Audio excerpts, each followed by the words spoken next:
Good evening. Thanks for joining us. This is NTD Business, and I'm Paul Graney. Elizabeth Warren is going after the rich. We have details on her new wealth tax. New York is allowing wedding receptions to take place again, but the restrictions will have you thinking twice about going to the party. And Mississippi wants to phase out its individual income tax. His plan to do it has never been tried before. What are the pros and cons? That and more coming up on NTD Business. Senator Elizabeth Warren is proposing a wealth tax on Americans worth over $50 million. This is a wealth tax that has been needed for a long time. We need it to produce more revenue, to create more opportunity in America.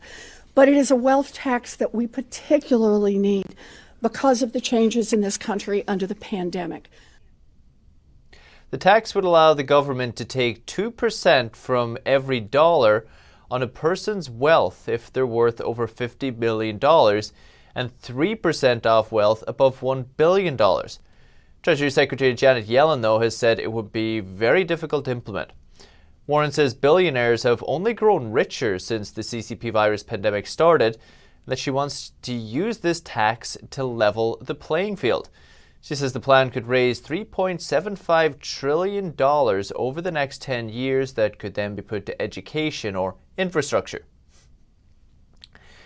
And the Senate is gearing up to pass Joe Biden's nearly $2 trillion relief package. He met with Senate Democrats today. The call details were private, fortunately. But the Hill says Biden told Senate Democrats they need to unite and focus on getting the bill passed. The Senate is split 50-50, so Biden and Majority Leader Schumer will need every member of the Senate Democratic caucus on board.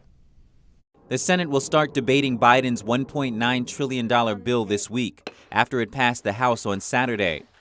Democrats in the Senate aim to pass the bill through budget reconciliation. That means they could pass it without Republican support. One thing that won't be in the Senate's version is the $15 minimum wage hike. Democrats gave up on it over the weekend after the Senate Rules Advisor found the wage hike can't be included under the budget reconciliation process. The White House said Monday it's not planning to overrule the decision, but not all the senators are giving up. Bernie Sanders said Democrats should defy the parliamentarians' ruling.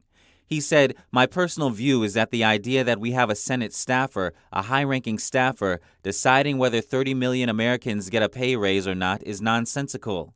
We have got to make that decision, not a staffer who's unelected." As for the overall bill, Republicans say it's too expensive. Representative Mike Kelly is on the Ways and Means Committee. He told the Epoch Times at CPAC that most of the money has nothing to do with the virus. And only about 9% of it's going to actually go to COVID relief. The other's going to go to backing blue states that have not been able to run themselves the right way. He says he has no problem with money that's targeted towards helping American people, but this is not targeted. The one thing that bothers me is when people talk to me about it, they say, well, you know, it's okay because it's government money. I said, not one penny of it is government money. Every single penny of it came out of your pocket. You're going to be co-signing on a debt that goes far into the future. He says our funded and unfunded liabilities are at $130 trillion right now, and his advice for disillusioned Americans: get more involved at the local level and keep on voting. Once the Senate finishes the bill, possibly by the end of this week, the House would then have to sign off one last time before sending it to President Biden to sign into law. That final vote could come as early as next week. The bill will cost the taxpayer almost $2 trillion right away. But what else could it cost you? America's big rival, China, is reducing its stimulus because it's afraid of runaway inflation. That is, the costs of goods and services rising too fast because of all this extra money in the economy. The U.S. faces the same problem. I talked to the professor of finance at Stockton University, Michael Busler, about it. I asked him if he's worried about inflation here. I'm extremely worried. We really don't need this stimulus package. I understand there's some unemployed people and some small businesses that have been hurt by this, and maybe they need a little bit more help, but nothing to the tune of $2 trillion that they're talking about. The problem with our continuation to do these sort of things, last year, the government budget deficit was over $3 trillion. If they pass another $2 trillion in the next month or so, it'll again be a $3 trillion deficit. That'll take our public debt up to $30 trillion. Is that a problem? Most economists would say if the public debt is less than 1 year's GDP, it's not a problem. GDP is only going to be about 21 trillion. So we're nearly 50% above that. What are the problems? There are two things we worried about. One, the interest expense on that is already about $400 billion a year, about 10% of government spending, and that's $400 billion we can't use for other more valuable things. The bigger problem is when the federal government runs a deficit, they sell bonds to finance the deficit. There's no mechanism in place to ever pay the bonds back. We pay interest on the bond every year. When it matures, either 10 or 20 years, we can't pay it back, so we sell new bonds to pay back the old bonds, and we roll over the public debt. So the interest expense, even though interest rates are at historical lows, the interest expense is $400 billion a year. That'll continue to grow, and that'll squeeze government spending. The more serious problem is with the federal government borrowing $30 trillion, taking $30 trillion out of the capital markets, it's going to eventually cause a capital shortage. Interest rates will go up. There won't be enough capital available for business to expand. So as the economy grows and demand is increasing, if business can't expand, the only thing left to do is to raise prices. So I'm afraid not just of a higher inflation, which looks like it's coming, but also a stagnant economy because there's not enough capital for business to expand. That leads to a condition called stagflation, stagnant economy with inflation, which we haven't experienced in more than 4 decades. And to get rid of it, to cure it, the pain in the early 1980s was fairly steep to finally end this. The government, in my view, just needs to settle down a little bit, get the vaccines out, get as many people vaccinated as soon as possible, and then reopen the economy. There's a huge pent-up demand, and as soon as people are allowed to go out and live a normal life, I think the economy is really going to spring back to life. And how does this environment look for a regular, everyday American, this environment of stagflation and coming out of it? How was it in the 80s? So what happens is inflation hurts everybody. In addition to the other reasons for inflation, the Biden administration has declared war on fossil fuels. They stopped the Keystone Pipeline. They're talking about the Dakota Pipeline. Already gasoline prices are up significantly and energy prices are up significantly. That ripples through the whole economy because the trucking industry has to deliver goods. So that ripples through, that will push prices up. So your question was, what about the average American? So they're going to be paying more for energy. They're going to have higher inflation. And if the economy is stagnant, there won't be a lot of new job opportunities being created. So you'll see people start to feel like they're trapped in their job because they can't go somewhere else. And they're also trapped paying these higher prices for necessity goods. That's going to lead to what happened back in the late 70s and into the 80s. We coined a term called the misery index. And the misery index was adding the inflation rate to the unemployment rate. Inflation was up to 13% in 1981. The unemployment rate was 9%. So the misery index was up over 20. Prior to the virus hitting, the misery index was down to about 5.5. Inflation was under 2%. Unemployment was at 3.5%. So what I'm afraid of is inflation is coming.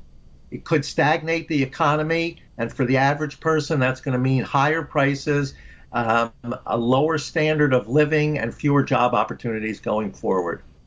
Wow, incredible. You know, this is a side of the argument we never hear. It's just always stimulus here, help here. The knock-on effects, they aren't really being talked about. Mr. Bustler, really appreciate it. Thank you so much. Thank you. It's my pleasure. Look forward to doing it again. The markets are down today, led by tech companies giving back some of their gains from yesterday. The Dow fell 144 points, or 0.46%. S&P 500 lost 32 points, or 0.81%. The tech-heavy NASDAQ, it dropped 230 points, or 1.69%. President Biden's pick to lead the Securities and Exchange Commission, Gary Gensler, testified today for his confirmation hearing. He says there'll be a thorough review of the GameStop frenzy last month. He also suggests companies may have to disclose their potential risks from climate change. Biden's nominee to lead the Consumer Financial Protection Bureau, Rohit Chopra, he also testified before the Senate today. Struggling small business owners, look away now. Target is reporting record sales growth for 2020. They're up nearly 20% to around $93 billion. Digital sales were especially good for the company, 145% growth. That includes home deliveries, in-store pickup. The company says it grew more last year than the previous 11 years combined. Winners and losers. Instacart's another winner. It's now worth $39 billion. Before the pandemic, it was valued at $8 billion. The CEO says the past year has ushered in what he calls a new normal. He says it changed the way people shop for groceries and goods. New York, it's allowing wedding parties to take place again. But they won't be anything like the traditional weddings you're probably used to. NTD's Phil Zoe has the story. If you're getting married or attending a wedding soon, I hope you bring a measuring tape with you. In New York, not only is there social distancing on the dance floor, but many new restrictions that traditional weddings may not be used to. New York weddings are making a comeback, but attendees have to follow strict rules. A negative COVID test, mask is on at all times. You can only sit and eat with your immediate family. As for partying, forget about it. Each household is restricted to their own dance area. You won't be allowed to mix and mingle with old friends and family. The restrictions and the rules are still very, very complicated. I had lunch with a wedding planner yesterday. He said, I'm up on page 27 and I still don't understand what's going on. Even with the confusion, some are happy weddings are finally opening up. I was very psyched about it. This is the right time to do it now. And as long as we follow the safety measures and restrictions, I think we're good. But people have their concerns. We cannot then sing. That's very worst. It's very bad. Oh, you can test all you want to, but if somebody decides not to follow the rules... Outdoor ceremony, it's even better. The parties will be limited to 150 people, or half of capacity, whichever is less. Phil Zoe, NTD News, New York. The restrictions start March 15th and parties will also have to end by midnight. Remind you of Cinderella? And Mississippi's plan to get rid of the individual income tax, it's a good idea, is heading to the Senate there. It will get rid of the personal income tax gradually and then move the burden to sales taxes. Their approach has never been tried before, but here are the details. Mississippi House of Representatives is now in session. Please let the House come to order. Mississippi lawmakers want to get rid of the state's individual income tax over the next few years. This is about our families and their future. It's about the people of the state and what kind of opportunities that they're going to have. Because you see, when taxes are too high, when taxes are unfair, it strikes at the very heart of those opportunities. The proposal has passed the state house and now it's going to the Mississippi Senate. It would phase out the income tax by gradually increasing the personal exemption. But the Tax Foundation says gradually lowering rates is a better approach. It's important to get the details right. This is something that no state has ever done before. But the proposal may hurt businesses along the way. If the government doesn't get money from income, it'll have to get it from somewhere else. By raising select sales taxes on certain other goods like business inputs for certain farmers and manufacturers and other businesses, and certain excise taxes too on things like cigarettes and vapor products. Another expert says although the plan might not be ideal, it does have merit. For instance, it can help people with lower incomes. They can actually save, and if they want to spend, then they'll pay more sales tax on the other side.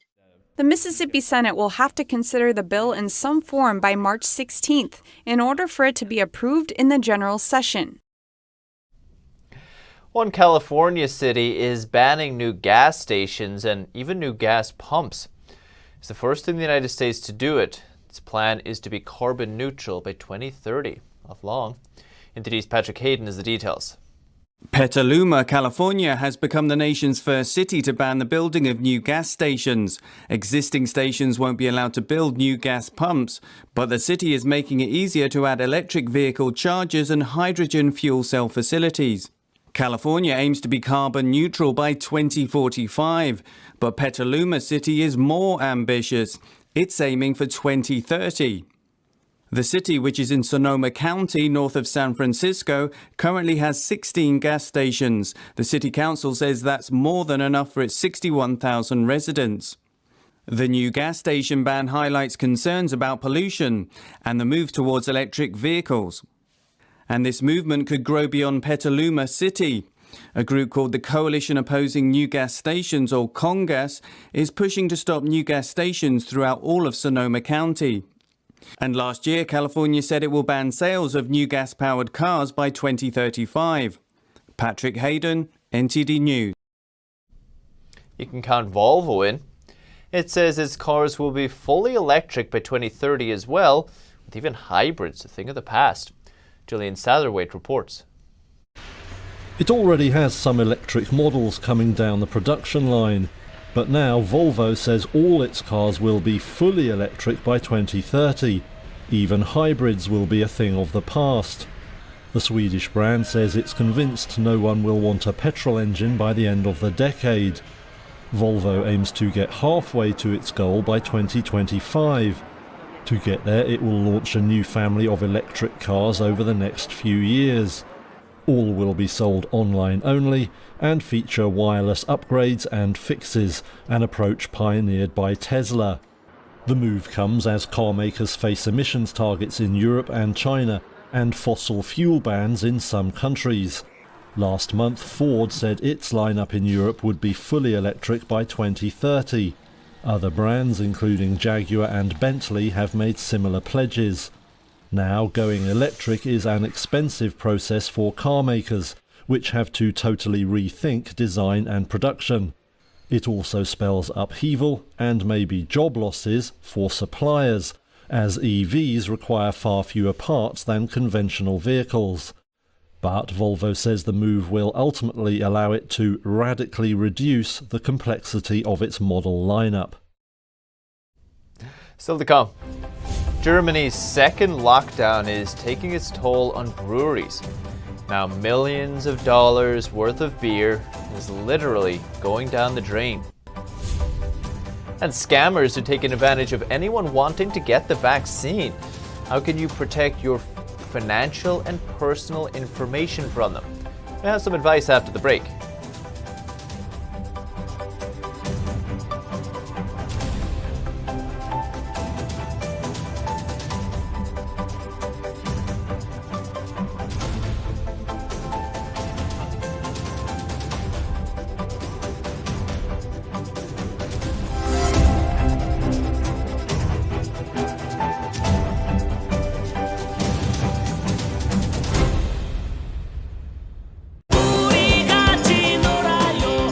유치원 폐쇄 명령서입니다.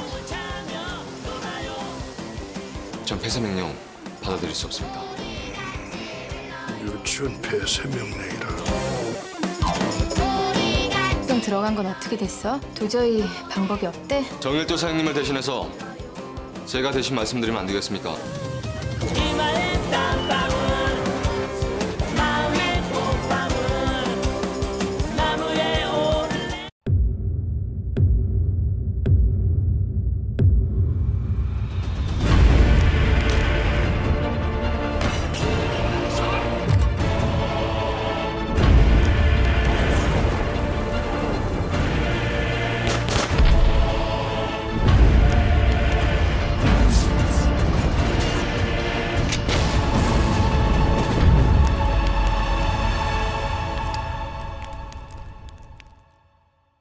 When you look at TV networks in America, a soundbite and fight-it-out culture prevails on news and commentary programs. As a Canadian, I'm fascinated with America, and I wanted to offer American thought leaders an opportunity to share their thoughts in a deep dive format, where we can explore their ideas together.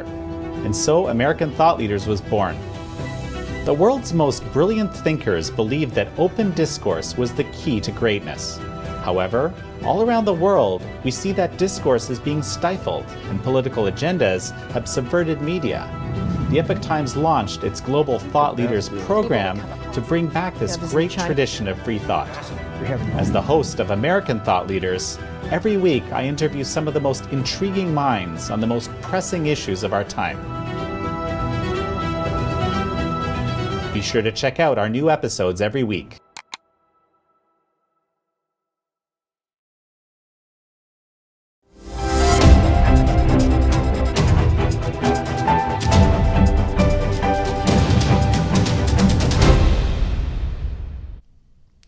British home prices hit a record high of over $320,000 in February. The annual house price climbed nearly 7%, rising half a percentage point in 1 month alone. And the rise is expected to increase as government introduces new schemes. NTD's Patrick Hayden has the details. A UK property index says the average price of a property rose to a record high of $321,000 in February. In just a month, the annual average house price climbed 0.5% to 7%.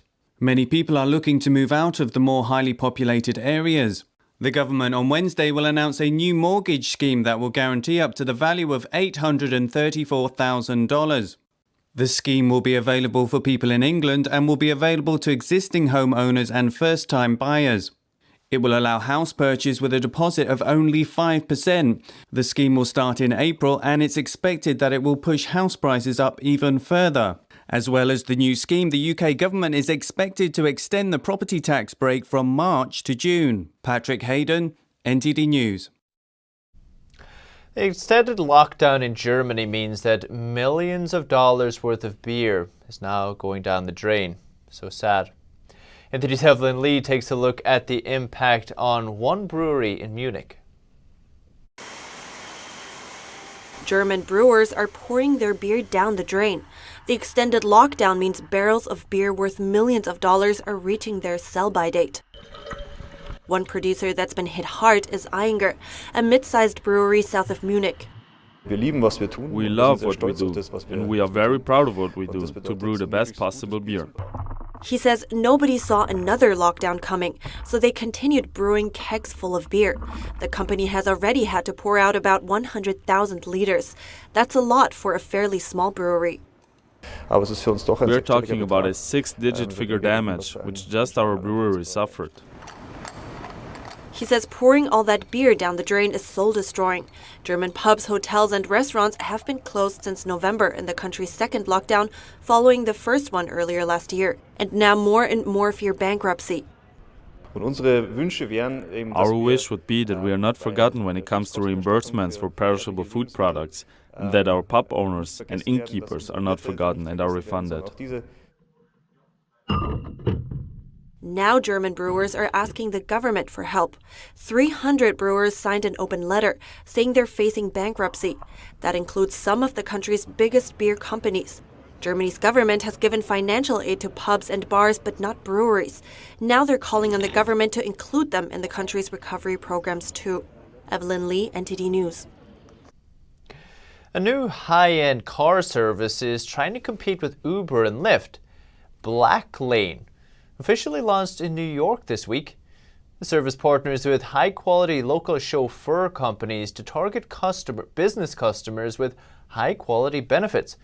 For example, the service only uses premium or luxury vehicles, and chauffeurs greet riders with a slight bow. This month, Black Lane will expand ride services to 21 cities across 11 countries. That includes Chicago, Los Angeles, London, Singapore, and Dubai. It's one way to get to work. And desperation to get the CCP virus vaccine means you may need to be on high alert yourself. Scammers are trying to take advantage of people wanting to get the shot ASAP, and that's prompting a renewed warning from federal authorities. Mandy Geither has a closer look. The COVID-19 vaccine rollout is expanding, but getting an appointment is challenging, and scammers are taking advantage of that scarcity and desperation. It said you'll get a free vaccine, but you must be there at a certain time, and you'll get, the vaccine. It's calls like this one that are triggering a new warning from several government agencies. Watch out for texts or robocalls asking you to pay money up front to get on a vaccine list. And don't click on links in any texts or emails about fake opportunities to get the shot. Older adults are being prioritized for vaccinations. And while they are not necessarily the group that is most likely to be scammed, that honor, if you could say honor, belongs to 18 to 25-year-olds, according to recent studies. But older adults do tend to lose more money when they are scammed. A big concern is con artists demanding financial and personal information. Federal regulators warn more consumers will soon hear from crooks calling about vaccines while impersonating an insurance company or health department, so turn them away. The best advice regarding vaccines is to visit the website or call your local and state health department to find out the process for your state. Experts remind you your credit card information, bank account number, or social security number are not required in order to get a vaccine appointment. Everyone will get a shot for free from an approved provider. Because the vaccine is so new and a lot of people are thinking about it and wanting it. Some folks are even desperate to get this. We know that activities related to scams are happening. Mandy Gaither reporting. If you're afraid you or a loved one might have been a victim of a scam, you're encouraged to call the non-emergency phone number for your local police. That's the latest business updates for today. You can still catch NTD Evening News with Stephanie Cox at 6:30 p.m. Eastern. For NTD Business, that's all for today. Thank you for watching. We'll see you tomorrow.